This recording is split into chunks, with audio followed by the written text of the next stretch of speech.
Hello, hello, hello. Welcome everyone to the Board Game Design Variety Hour. I'm your host, Matthew Dunstan. I hope you're all well on this Friday afternoon, 9th of April, 2021. How's everyone doing? I am, as always, live from Prague in the Czech Republic. And today, which I'm sure I'll get to a bit later, we're going to be looking at my latest release, which is a co-design with Brett Gilbert, Spy Connection. So today we'll be unboxing the game, taking a look at the components, and also chatting about the process of designing the game. So that's the main sort of task today, or not task really, the main thing going on. Hey Mandela, welcome. Hope you're well. Hope everyone's had a good week.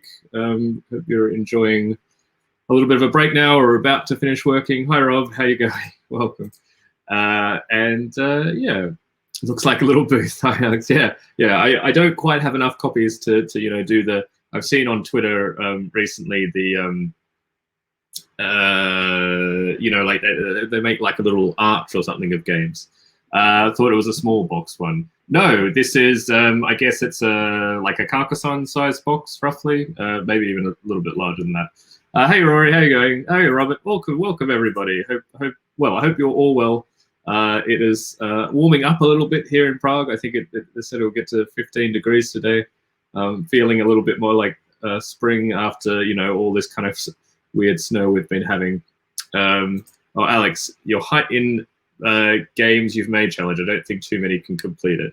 I see. Yeah, no, I saw something else which was like people reading rules in like an archway of like games, and they certainly weren't necessarily designers. But yeah, I've also seen the height in games. I could try. I haven't actually got all of my games. I actually don't have a, for example, a deluxe copy of Monumental or the expansion, which would help with that challenge because I think those would be the widest boxes. But maybe I can try that sometime. I might not be able to, but I could. I'm just looking over at my Calyx, and I'm pretty much filled for probably getting onto 5 Calyx squares. So it's not too bad overall. But I hope everyone's well as always. I've been mucking around with a bit of like some more numerical logic puzzles and kind of enjoying that. And actually had a pretty good week of, hey Jay, how you going? Howdy. Had actually a pretty good week of, this new kind of part-time research, part-time game designer means I'm sort of bouncing between, like meetings with publishers, and I meet with the research group, and I meet with like a big project that I'm on for the research side. And the days are all kind of mixed up, but it's actually been it's been a good week. Had a really good pitch to Lucky Duck. Hi Brad, how you going? Welcome. So Lucky Duck Games, well known for Chronicles of Crime. We showed them the Hitman game, which I have shown on the channel previously and worked on it a little bit. It's sort of a cooperative narrative adventure style game that would be intended to have an app. And we're going to play through the game together next week with them. So we already had a really interesting discussion about apps in games and what's the right balance and all this sort of thing.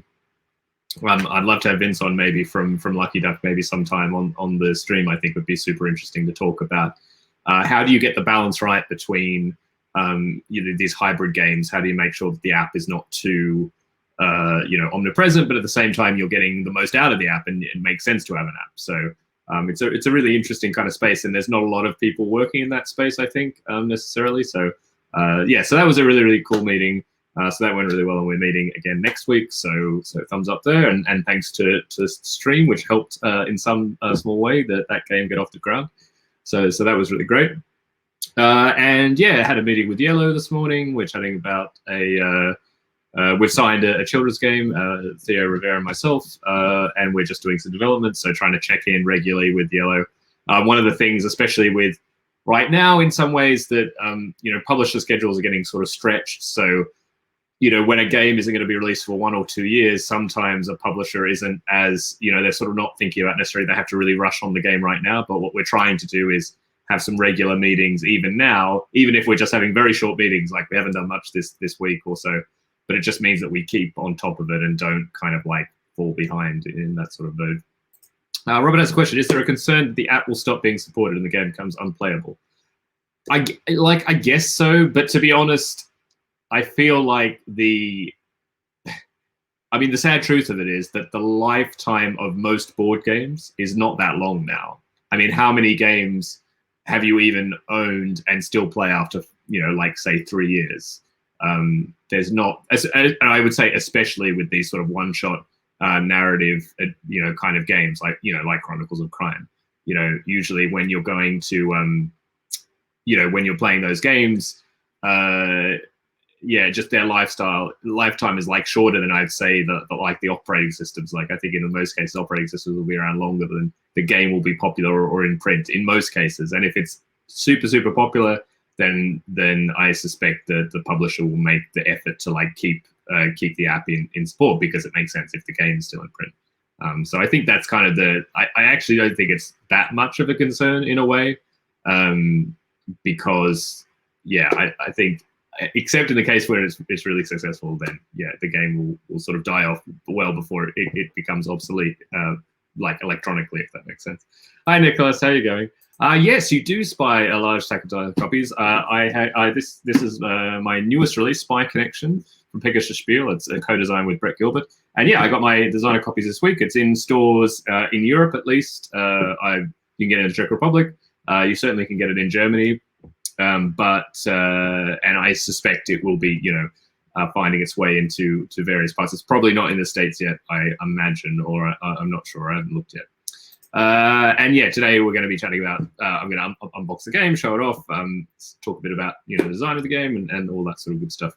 Alex asked, does anyone know of a board game app that has been obsoleted? That's a good question. I think that's definitely getting to my point. I don't know of any that has, but I guess I haven't really, been deeply in this, and I haven't been making the games for a really long time to know that or not. I'll have a very quick look in my. I had a really great playtest with Jeff Atlas on Wednesday. We're working on our Western themed kind of roll and write game, or flip and fill really, and it's actually going really well. I'm really, really happy with it, and I think maybe at some point, maybe Jeff and I could even actually stream us playing the game. I hadn't thought about that. I will put a note. Maybe I'll have Jeff on and we can chat and do some playtest on live on stream. And it's been really nice. I really enjoy working with Jeff. He's a really lovely guy, really interesting, and I think it has actually a really interesting perspective on board game design, being an American who's lived in Germany for a very long time, so sort of has like influences from both of these kind of like very kind of old gaming cultures or hobbyist centers, I guess, of gaming, which is really super interesting. I think he has quite a unique kind of perspective on things, so that's really cool. And that's kind of since Wednesday, that's about it in terms of like kind of news and things like that. I wanted to like do a bit of a very quick shout out to Charlie Cleveland. So Charlie Cleveland is a game designer, but he's a digital game designer, and he was designer of Subnautica. For those who might know Subnautica, I had the pleasure of meeting him actually at Bruno Feduti's gathering of friends in France. I think 4 years ago now. He's a really lovely guy and really interesting, and also I think has just had a game, like a tabletop game released, which was co-designed with Bruno Feduti. Anyway, I just found that he has a blog and he's writing a bit about like various design ideas, and I hadn't seen it before. And he's talking about, in this particular post he talked about today, about headwinds, and this is a way to kind of like, it's sort of like we would say catch-up mechanisms, but it's sort of a different way. Instead of thinking about the person behind catching up, it's about the person who's ahead getting slowed down by a headwind or something like that. So I'll pop the link in the chat. I think it's just really, I think he's done it really well. I always like those kind of a well laid out blog post that's not too thing, and it looks like he has more game pillars and things like that. And I think actually I'm actually even more interested sometimes in reading design thoughts from someone who's a bit outside the normal like tabletop game designer industry. And because he's come from the video game side and sort of come into the tabletop side in a way, So yeah, would definitely recommend, and I will give Charlie yeah, and also give him a follow on Twitter if he's on Twitter as well. So yeah, say hi. He's really nice guy. Yeah, I will stop sharing that. Or no, I can probably do something like this. Yeah, so what else is going on today? Probably, sorry, just having some issues getting everything fixed up.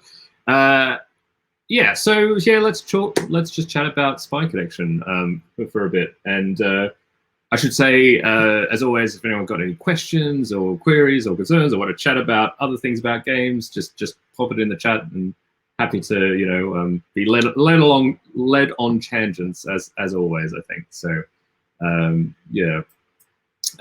Speaking of tangents, Rob says we played the Red Cathedral last night, and it has an interesting twin BP system that acts as a headwind catch-up mechanism for larger systems. Okay, interesting.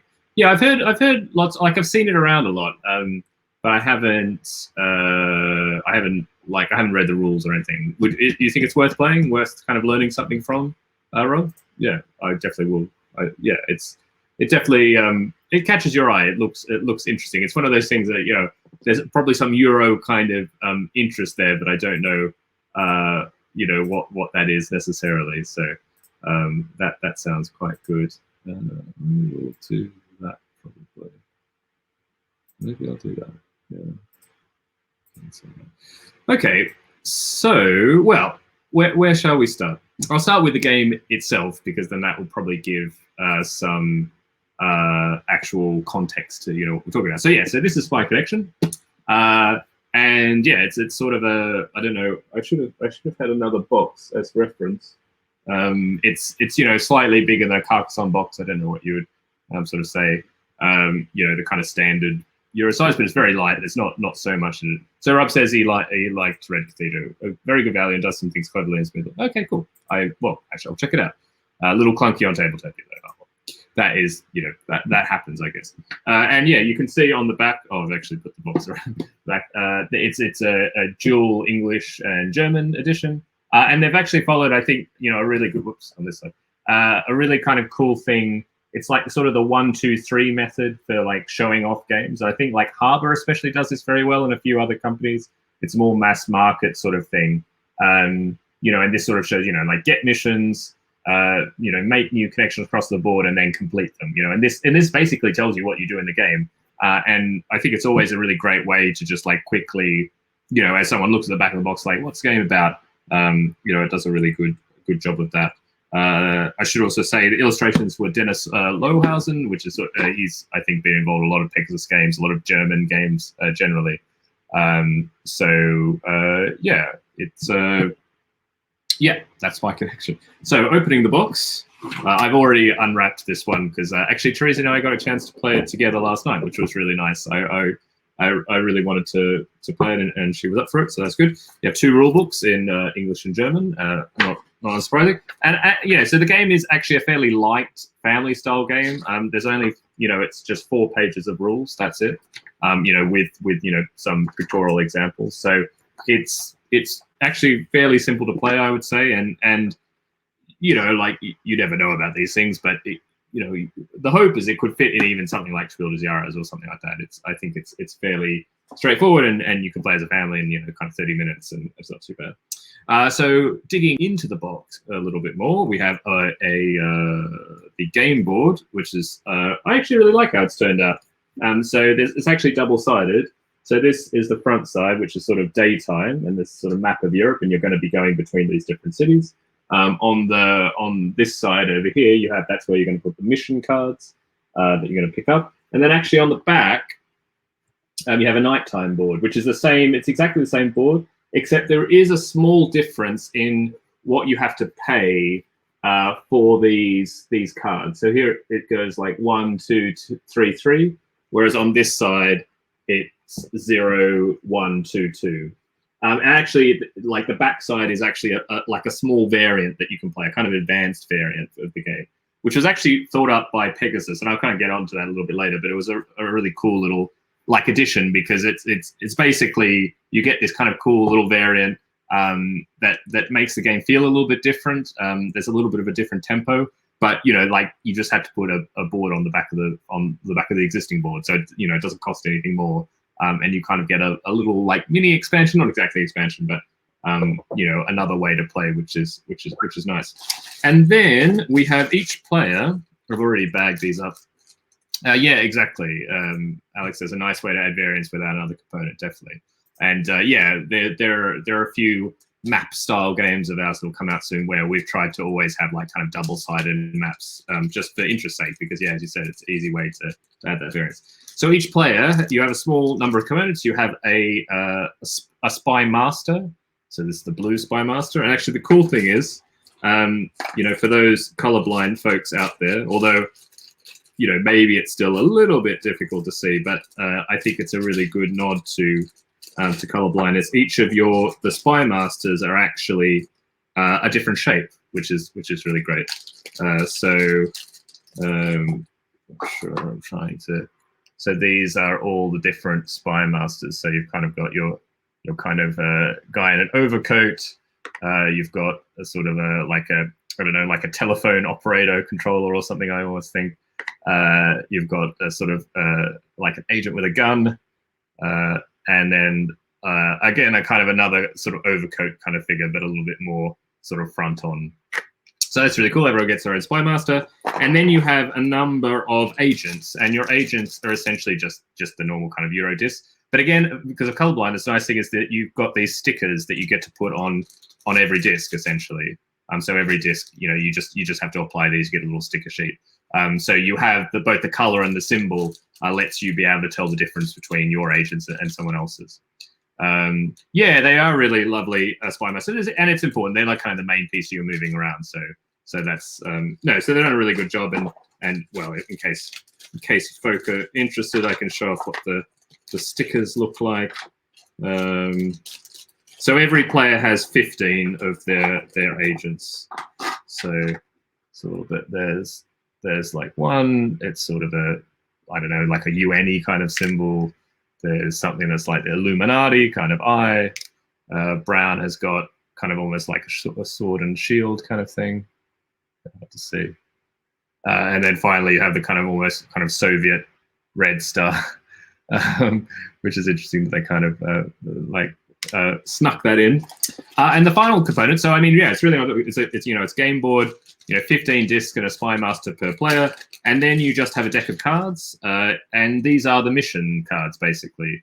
There are 5 starting mission cards. Every player is going to start with one of these, essentially. And then you have just a deck of normal missions, and there's 43 of them, and they're all just single-sided, essentially. And yeah, I chatted a little bit about the game before on this stream, so I won't go through the details too much, and I just encourage people to check out the rules. I'm not kind of set up to show a game in progress, unfortunately, but the basic way the game works is that you have mission cards basically need you to visit a certain number of cities. So this needs you to go to Madrid, Berlin, and Athens. And if you do that, you'll get this number of points at the end of the game. And actually, this one, when you complete it, you'll get an extra turn immediately. So some have an extra turn, some don't, and they range in points from 2 up to 8 points. And it's kind of a race. Once somebody's done 7 missions, that triggers the end of the game. Then you add up all your missions. Whoever's done the most wins. And the way that you move around basically is that your spy master will moves from city to city on the map. And to do that, you need to drop your agents. So each of these kind of circular spaces, like these, for example, you need to, if I was in London, there's basically 2 things you can do on turn. One thing you can do is you can take a new mission. So there'll be 4 mission cards here, and you can select one and you put it in front of you. You can have up to 3 missions open at any one time. And the other kind of trick here is if you take a mission that's a bit older, a bit newer, so say this one here, it shows 2 agents, which means when you take that mission, if I took this mission here, it was on that 2 agents, I would have to take 2 of my agents from my supply and put them on the card.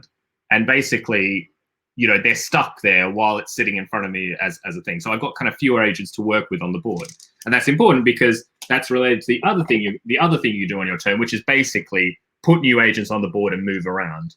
And again, you need to take agents from your supply and place them on each of these spaces. So if I was in London, basically every turn when you're going to be moving on the board, first you can move anywhere in your network. Your spy master can move to a new location as long as you've got the connections already with your agents. But then they can make a new connection to the network. So, if I was in London, I could make a new connection down to Paris by dropping one agent in each of these spaces. And then I move across the link immediately that I just made, and then I'd be in Paris. At the end of every turn, no matter what action you take, whether you've sort of interacted with the board and moved around and put new agents, or even taken a new mission, you always check where your spy master is. And if you have the corresponding location on your card, then you use an agent, from your supply to show that you've now visited that particular location, for example. So agents are used in sort of three ways. They're used to reserve contracts, kind of pay for them when you take them, to show when you've completed certain cities on a card, and also to manage your routes, essentially. Because and then it's always a bit of a Nicola says the only file is the one Japanese unofficial doc one. Okay, I will make a note of that. I don't see why they.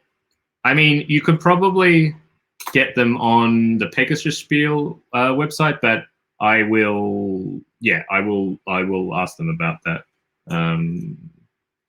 Spy connection. So basically it's a balancing act. You only have 15 agents. So the other thing that you're going to have to do a lot in the game is take your agents back. At any time in the game, you can take your agents back from the board. But the trick is you can't ever break your network. You have to have one connected network at all times. So if you're going to take any back, you have to take them from the edges. And of course, once you break a full connection, then it's going to take me a whole extra turn to reforge that connection. So it's a lot about your network's going to kind of evolve and move around the board. And you want to kind of keep your network spread out enough to just get to a city and then be able to put an agent on it. And then you can sort of take the agents back from that route because you don't need it anymore, for example. And that's kind of the really interesting thing, that it's a very simple game. You take a new mission or kind of move on the board, and that's all you do each turn. But balancing this really strict supply of only 15 agents between, like, if you really want that new mission that's really good for you, because if you have two missions with the same city, like both of these, for example, need Berlin, and then I went to Berlin, I can put an agent on both of them. So it's very efficient to have missions that line up well in the kind of season. In fact, like, this is a really good example because like Berlin, Athens on both of them. So I want to have like a lot of missions in front of me. I want to have, like matching cities, but of course that means I'm putting more agents on these cards. And until I've completed the contract, the agents are still stuck on the cards. So again, it's like lessening how much I can have on the board. Once you complete a card, I should say, you take all the edges back and they go back to your supply. And of course, any that you kind of reserved on the card also come back. Do agents block other players? Yes. So, well, they don't exactly block, but they hinder them. So if you need to put an agent on a space, say this circular space here, usually you'd have to pay one. But if someone else is already there, then you have to put two.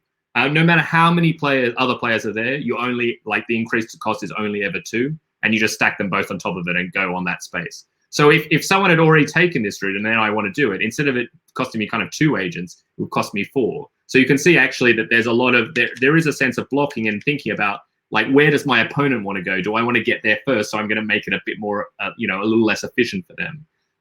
So you're never kind of like completely blocked out. And usually basically you can almost like take back all your agents from the board to get, to move at least one new area.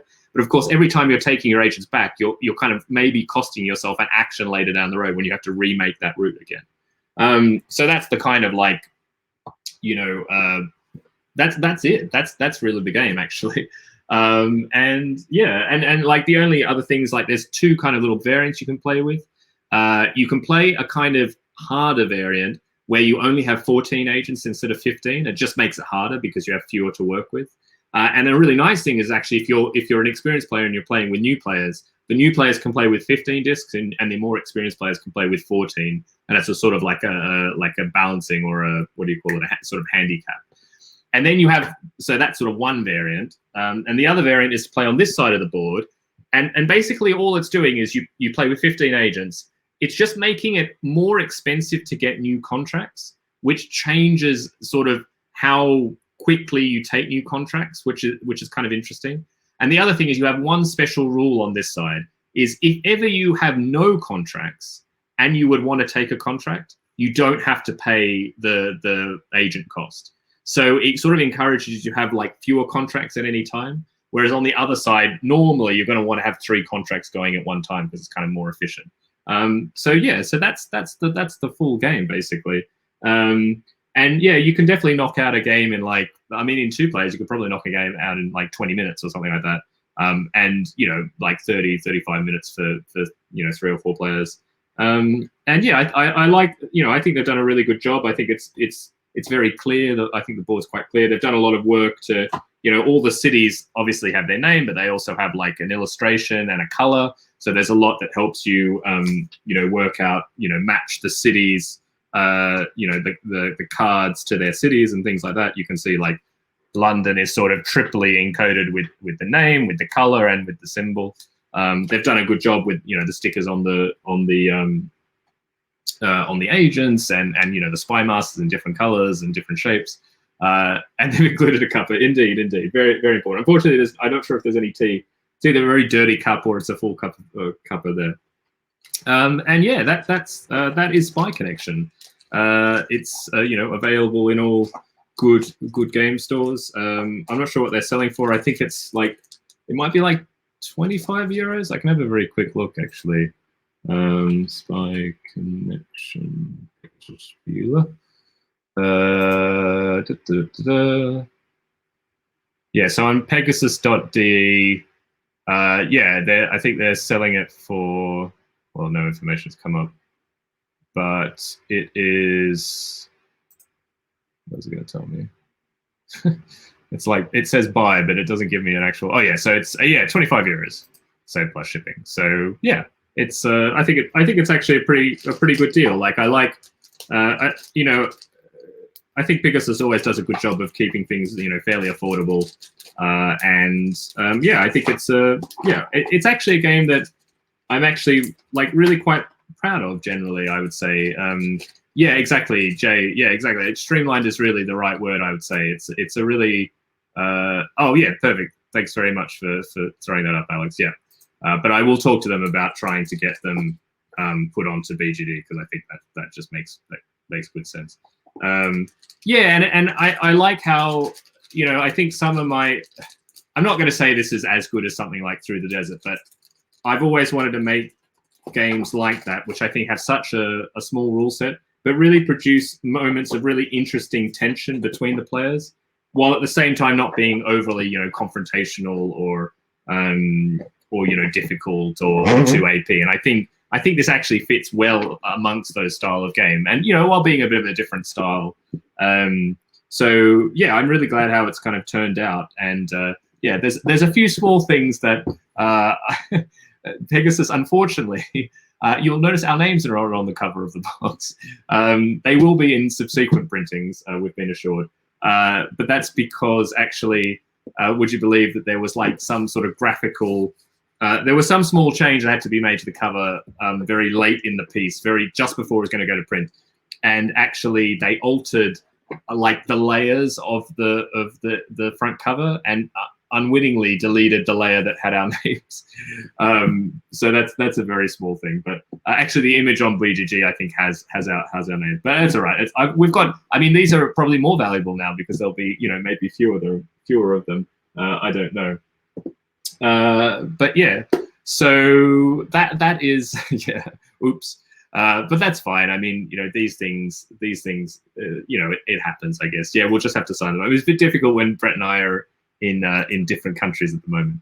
But yeah, and then I can chat a little bit about sort of it has a old school Randolph-esque flair to it. Oh, thank you. That's well, I will take that certainly as a compliment. Yeah, it's definitely. I just went undercover. Yeah, I think it is for me in terms of like the most kind of bare bones, elegant game.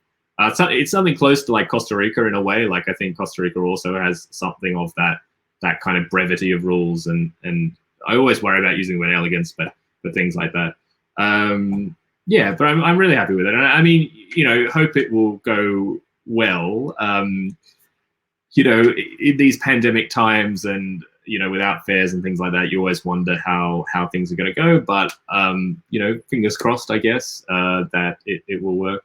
But, or that, you know, that it'll kind of find its audience. It's always a bit tricky. I think, you know, I mean, I know this is maybe not the like absolute most exciting, but I think they've done a pretty good job of a good, like, it's a good striking cover. You know, still pretty traditional kind of artwork and things like that. So I hope that, yeah, it's enough to kind of connect with audiences. Rob says, I guess that technically would make the publishing a breach, but I assume it wouldn't be something you'd pursue. No, I don't know. I mean, and they told us, like, actually, like, it wasn't, we didn't have to wait to receive the copies and then go like, where's our names? They knew when they'd made a mistake and they told us immediately. So yeah, I mean, and like, that's the thing. I think with everything, you know, as long as publishers are, you know, like, communication is key, I would say, always. Yeah, so fingers crossed. Check it out if you can. And thanks very much to Alex, I think, for putting up the rules. Yeah, it's definitely somewhere in between those. I'd say it's a bit lighter than Ticket to Ride, but it does give you that feeling of like a bit of a network building game. It's a different thing though, because you're not making this static network. It's moving around all the time. It's all about being very opportunistic about when do you want to swoop in and get to somewhere before another player does. But unlike Ticket to Ride, it doesn't have the blocking element. I've been playing Ticket to Ride a little bit recently on the weekend, the Nordic countries one. And yeah, there were some tense moments with Treasy when we blocked each other. We had one very low scoring game where we basically just screwed each other, which was not that great. Yeah. Anyway, and just looking back on the game, I mean, just some very short notes on it, I guess, to give an idea of, you know, how things can go.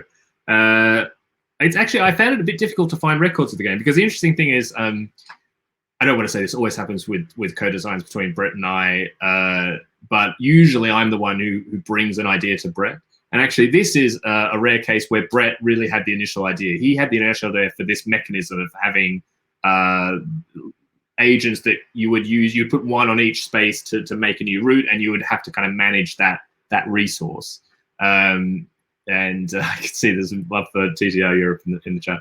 And actually, that's why that means I don't have, you know, actually notes in my notebook, because it wasn't kind of one of my original ideas. But I have found a few notes in you know, quite an old notebook. So we must have done it sort of mid 2016. So, you know, like, it's been almost 5 years from kind of initial inception to publication. So giving you a bit of an idea of how long these things take.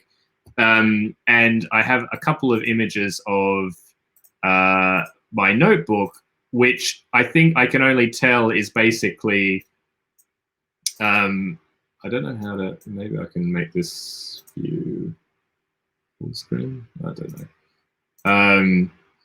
So I'm not sure if you could see, but there's like lots of like, this is me basically doing maths to try and work out what should have been the mix of the location cards and things like that.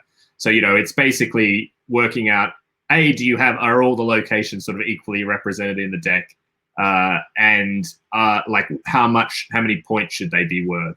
And basically here I was counting, this number here is sort of the number of, like, the minimum number of discs you would need to put out to make that route, and then also how many different connections you might have to make in the corner, in the bracket, something like that.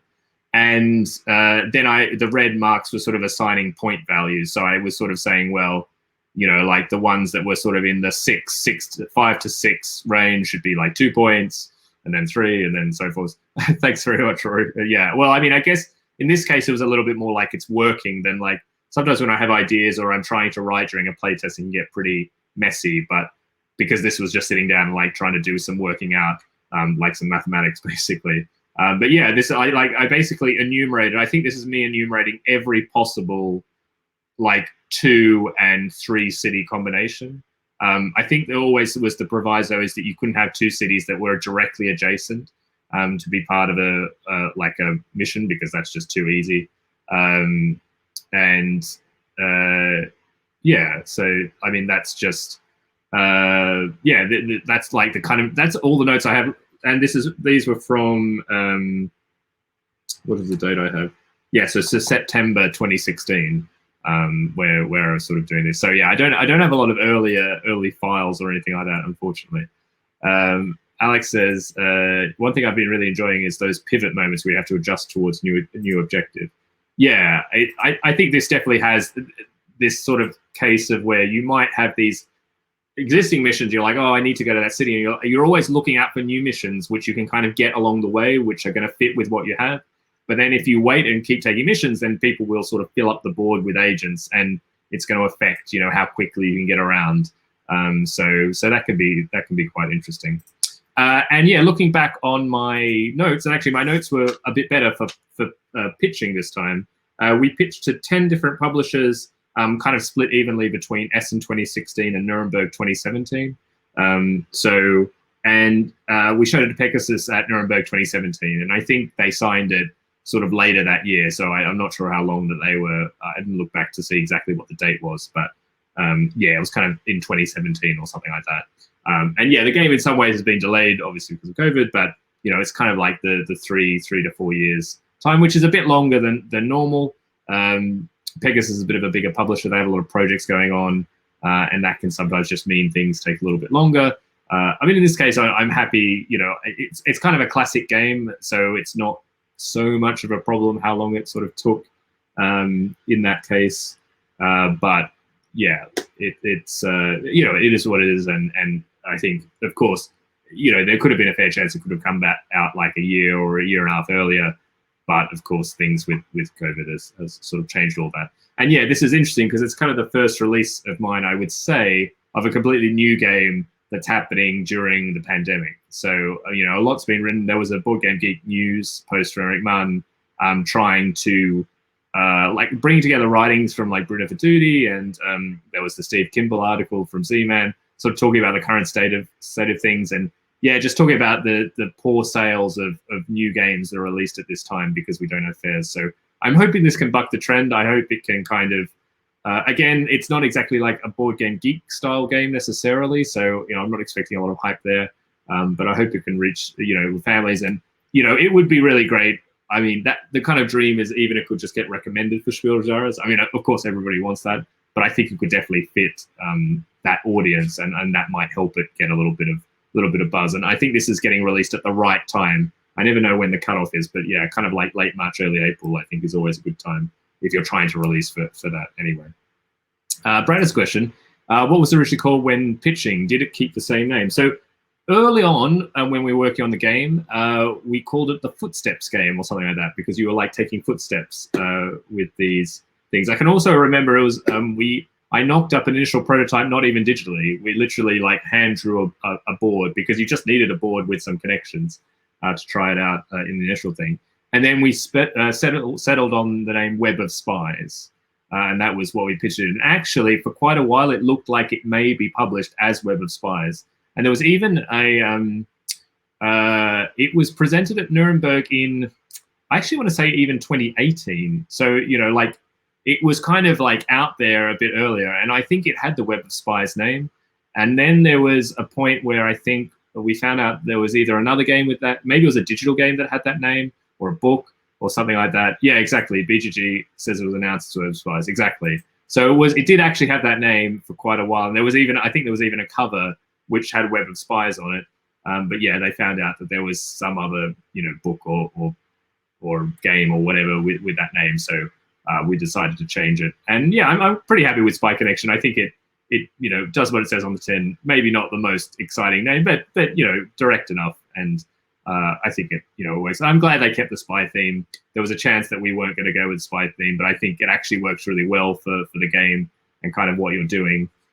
So yeah, that's the story of the kind of the naming and how that kind of went. And in terms of I actually can't remember too much of the development of the game, but to be honest, actually, this came together very smoothly. I think it's interesting that the only notes I have about are working out the objective cards, because I think really that was the main development we had to do, and that was really just an initial thing. Like, it's like we have this map. How do we make missions that make sense? And then from there, you know, with Pegasus, we did some extra sort of testing, and like a few values are nudged up and down.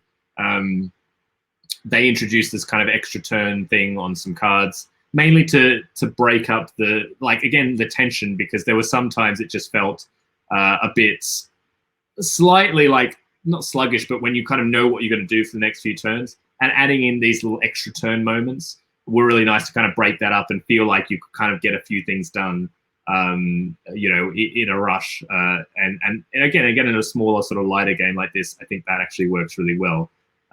So that was a fun little bonus, and a way of kind of balancing some of the missions. You know, when you don't want to give half a point, you can give it like an extra turn, and that can be quite good. Yeah, so actually the development was very smooth. And again, with games like this, I really believe you either hit it or you don't. Like, either the initial idea has that it works and it has that tension, and then you just have to make sure that the missions and everything kind of support that, or it doesn't work and you don't have an idea. So yeah, so there was a 2014 game by Golden Bell called Web of Spies. Yeah. So yes, that's why it's not called Web of Spies. But no, I'm perfectly happy how it's turned out, and we had a really enjoyable game last night. I won 28-27, a very very close game, and yeah, I think Teresa enjoyed it, which is always good. And yeah, might enter our normal kind of you know, even kind of morning kind of rotation of games or something like that. So we'll see. So yeah, that's the Story Spy Connection.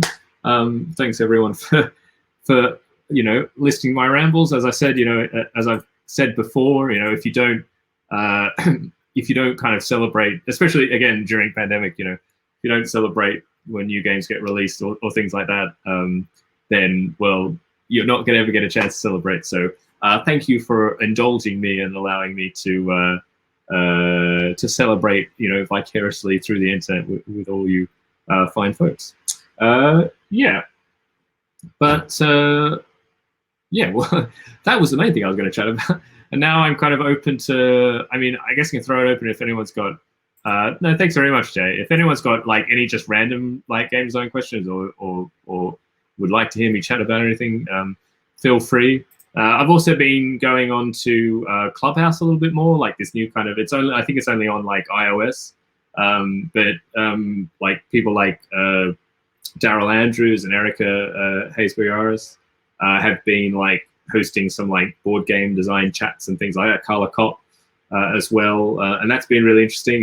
It's quite late here in Europe, but you know, kind of been listening into those and trying to contribute when I can. So yeah, I'd recommend if anyone, yeah, if that you can kind of get, it's like kind of some mix between like podcast and streaming, and it's all quite straightforward. Yeah, no, thanks very much, Alex, and thanks very much, Brad.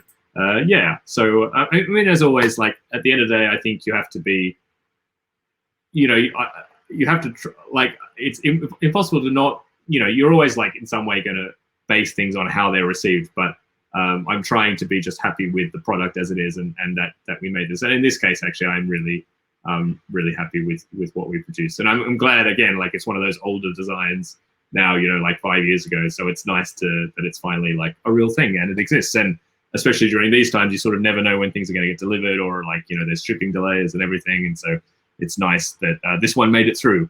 I don't know why, as I said, I don't know, you know, when it'll get to the US or things like that. Might be a little while, but at least in Europe it's here, and I imagine it'll be in the UK. Again, who knows with Brexit and everything, you know, how long it takes to get things in there. But yeah, fingers crossed that will all kind of work out. Yeah, so I'm gonna drink some tea because I've been talking for a while.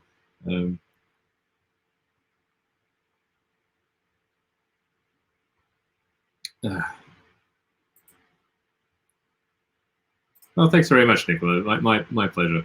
Alex has a question. Do you have a dream collaborator? That is a good question. And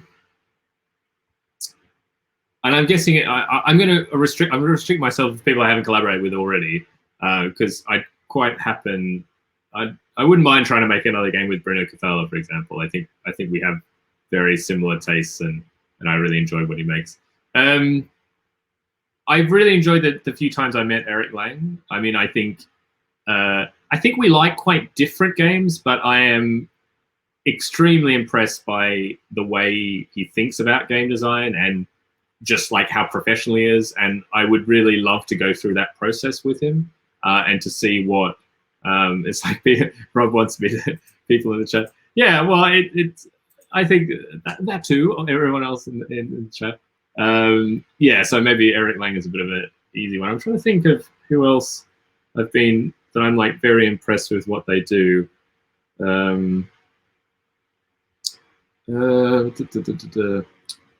a good question. It's a good question. And I would have said someone like Arnold Rowers, but you know, we are collaborating, which is great. Hi Zikasama, yes, we're celebrating the release of Spy Connection. I got my author copies this week. Yeah, so I guess I'll say Eric Lang. Yeah, I'm trying to think who else. I guess the other person I would be really interested in working with Elizabeth Hargrave on something scientific. I think she has a really interesting way of approaching real world themes, and I'm also quite interested in like sort of adjacent, not exactly on the sort of the nature side, but on sort of scientific things. And I'd be really interested in working with her on a game of that style. I think it would be really interesting or great. And I think she makes just really interesting like Euro-based games as well. I think she has some fresh takes on like existing genres, and I think that's really great. So yeah, probably like Eric Lang or Elizabeth Hargrave. Yeah, I think that's yeah. I've actually been. I have to admit that like when I think about that question, actually, I've been really lucky to be able to work with some great designers already, like Arnold Rouse with Tiny Touchdowns, or like Bruno, or like Phil Walker Harding, like Brett, who I think is still an amazing designer. And I think kind of you know, it's a pity like Brett doesn't make games that are necessarily like BGG hotness kind of games, but he's so talented and so, and in terms of working with him, it's such a great process to work with Brett. So yeah, I've just been really fortunate with the people I've already got to work with. So yeah, I you know, it's yeah, there are some dream collaborators, but you know, I'm really happy with how it goes. And yeah, who knows? People in the chat, maybe we will be collaborating together at some point in the future. And yeah, I think it's kind of cool how you know, like with Mandela, I'm really enjoying the process of. I'm not sure if Mandela's still in the chat, but I've been really enjoying our co-designing process, even though right now our game is in a bit of a like not exactly a rut, but you know, we're trying to work out how to make it better, and you know, it's that kind of like bit of the grind moment of things.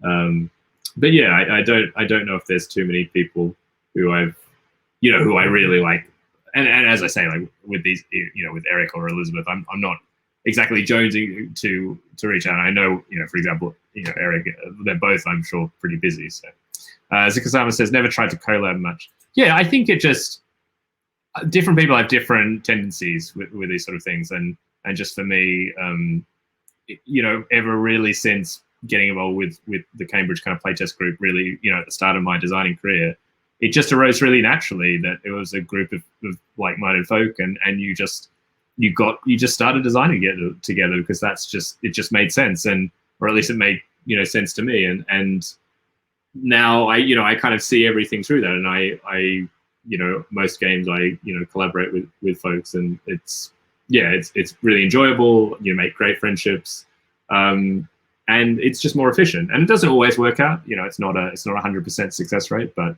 I still think it's better than the alternative. But yeah, it depends. Of course, it depends whether you have to have a good relationship with the co-designer. Otherwise, it can be very difficult, and it doesn't work with everybody. And just because you might be a good co-designer with one person doesn't mean you'll be able to co-design with everybody. But you know, hopefully you can find one or two people. I would certainly say if you haven't tried it, give it a try at least once. Might not work, and that's fine. There are a lot of people who just design games solo, and that also works really well for them. So it's not one right way, but it's you know, it's nice to try it, you know, once. I worry I'd be bad to work with. Oh, don't say that, Zikasama. I mean, I think Yeah, I think it's just being respectful. Like it's just any like working relationship. You know, if you had colleagues in an office or other kind of relationships in your life, I think if if you approach it in the same way with like respect for the other person and things like that, I think that's the most important thing. I wouldn't worry about whether you're an experienced designer or not. That's not the important thing. If you're just a good person to work with, then I think that's the basic point. And I think you also just have to accept that sometimes a game won't work out, or you won't get a good fit, and it's not any fault of necessarily of the people. And again, just going through it all with good communication, respect. I don't think you can. It can't be a bad thing in the end. Whether it works or not. I'm stubborn and blunt. Yeah, well, that's I mean, maybe if you know these things about yourself, then maybe that might be not the best thing in a collaboration. But who knows? Maybe I guess keep going the way you are, and maybe sometime in the future, you might come across somebody who you do click with, even though you are stubborn and blunt. I mean, like Brett is pretty blunt these days, but I think it's sort of come from us, working together a lot, and we don't need to kind of skip around each other's feelings. Well, yeah, exactly. That, I mean, if you, of course, you have to be able to listen to other people. So, yeah, I don't know. I don't know Izakazama, but I certainly swear by collaborating works really well. But that's also like, I think in my professional life, that was a big part of how science is done. You have to, you have to collaborate in science. No science is done by a single person. So that's kind of baked into my professional and kind of like studies, professional life and studies for a very long time. So it's hard to imagine something else. But, good to hear. Yeah, I did a nice star battle today. Actually, it was a good sort of warm up. Not on the online thing, but yeah. Sorry to get you addicted. I mean, at least I'm not playing like an addictive, video game like this Dwarf Romantic or whatever on stream. I could be addicting you all even more, and I choose not to. So I wield my power very carefully. What's this star battle? Star battle is it's a like a logic puzzle, a bit like Sudoku. If you just Google star battle, or if anybody in this chat wants to put in there's a good digital site that we were doing sometime on stream. Where you use logic to work out how to solve the puzzle. Yeah, I mean, Sudoku is the best. There's a whole universe of different styles of puzzles. Often they originate in Japan or other places like that, like Sudoku did. Yeah, so if you like logic puzzles, then yeah, just look up Star Battle. I'd say I think it's one of the best logic puzzles that hasn't kind of broken through to the kind of mainstream. Like you don't see it in newspapers or things like that. But it's fantastic. And maybe I can actually find the Star Battle online. Oh yeah, it's crazy, that one. Online. Oops. Go back. Online. Wait, no, back. Oh gosh. Here we go. So I don't know if this link is going to look very good, but that's what I get. So yeah, if you go there, it looks slightly spammy, but it's a really good online implementation. It can teach you how to do these star battles, which is really great. Rory says, I spent 2 years collabing with 3 other folk on a video game. It was great. I've not managed to recreate that sort of high-level collaboration since, but I really like to. I did enjoy my small collab foray with Rob Harper. Oh, great. Were you physically collaborating with these folk, like with the video game? Like you were sort of meeting up and working together?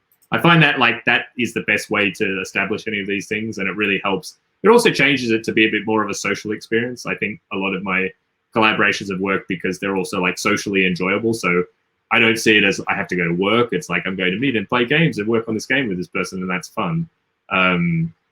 Right now, it's a lot harder to kind of form those collaborations and start those because I myself find it, and I'm sure a lot of other people do, find it quite draining to do it online, and like playtesting online is just harder, and it's hard. All the kind of social stuff is just not the same. So yeah, I wouldn't worry too much right now if it feels more difficult, and I just wouldn't force it because I think it is a really hard time. And like a lot of the collaborations for me that are doing well now are ones that are well, that I've got a long history of working with the person. So it's not too bad. Where I said, yeah, we met a few times at one of the Lunar Canadas, so we couldn't do a huge amount of in-person. Okay, so yeah, so well, that's good that it works out well. yeah, that it. Yeah, well, it sounds like it worked out even that kind of digital thing. So yeah, well, Rory, maybe doors are always open. Maybe we'll get that roll and write stuff going at some point. Adela says after trying collaboration with Matt, feels like this reads like a testimonial. Like I should put it on my website or something. After trying collaboration with Matt, I've become much more pro collaboration. Was previously skeptic that it would work for me. Oh, I'm really glad that it. I'm glad it's been a positive experience, Adela. I hope I'm not too. Sometimes I get not grumpy with my collaborators, but I get grumpy with the game when I'm not feeling it, and it's sometimes hard to get me motivated. That is one thing that my collaborators have to be, that I don't always say, but is actually probably pretty important, like that I can get pretty, I like encouragement from a collaborator, not necessarily like encouragement for me, but encouragement for the game definitely helps that kind of move forward. Because was I the first person you ever collaborated with, Mandela? Because I know you're working with Fabio now, but I guess, yeah. Oh, I'm glad it went well. I'm glad I could be a good example for collaborating. Yeah, well, it's a really nice thing to say. Thanks. Yeah, so we're coming out to the hour. I think, yeah, I'm kind of sticking to hour streams these days. I am actually considering going to morning only. I don't know. I really like the kind of board game cuppa kind of thing in the morning. I've liked that kind of time and things. So I'm not sure. For now, I may even just decide to go back to just 2 streams a week, like a Wednesday morning and maybe like a Friday afternoon. Rory's a fan of the morning stream. Glad to hear that. Yeah, the morning streams aren't going to go away, but I think it's whether I decide to go like all morning and no afternoons or one of each. Oh, you're moving us. Oh, okay. I hope it's gone well. No worries about missing it. Yeah, you didn't miss much, and yeah. So maybe I might change it to like Wednesday morning and Friday afternoon or something like that. We'll see how that goes. It seems like Friday afternoons work well for folk generally, but yeah. Who knows? But I'll keep experimenting and seeing what happens. But yeah, I think I probably will go back down to 2 streams a week. I think 3 streams was a bit much, and especially when I want Bez's stream once every 2 weeks, like that. Those weeks where I have 4 streams is just a bit too much. So yeah, I think I will be doing that. Nicholas says my first collab that worked out is with Aquasaurus. It's been good. Oh, great! I'm really glad. And we've got some other love for the morning streams. Great. Okay. Well, don't worry. Morning stream's not going away. If you don't see me on Monday, maybe I've already decided to go to Wednesdays and Fridays, but I'll try and tweet it out and update all of that. So hopefully that will be fine. I hope you all have a fantastic weekend and play some games you can. Stay safe and well. Enjoy a little bit of spring weather, if that's possible, wherever you are. And yeah, we'll go off and let's see. I'm not sure if there's anybody who can raid. Oh, we could go and check out Monique, Game Freak Geek Girl. Maybe we'll go and raid Monique, and that could be quite nice. Great. Well, yeah, thanks everyone, and yeah, have a great weekend, and yeah, see you next week, whether that's Monday or Wednesday. Yeah, hope everything is fine. And yeah, thanks very much for the congrats to the game. Yeah, it's always nice. Great. Okay, let's go. It looks like they're playing Cascadia actually. So that should be a bit of fun. Cool. All right. Take care, everyone. Thanks very much. See you. Bye.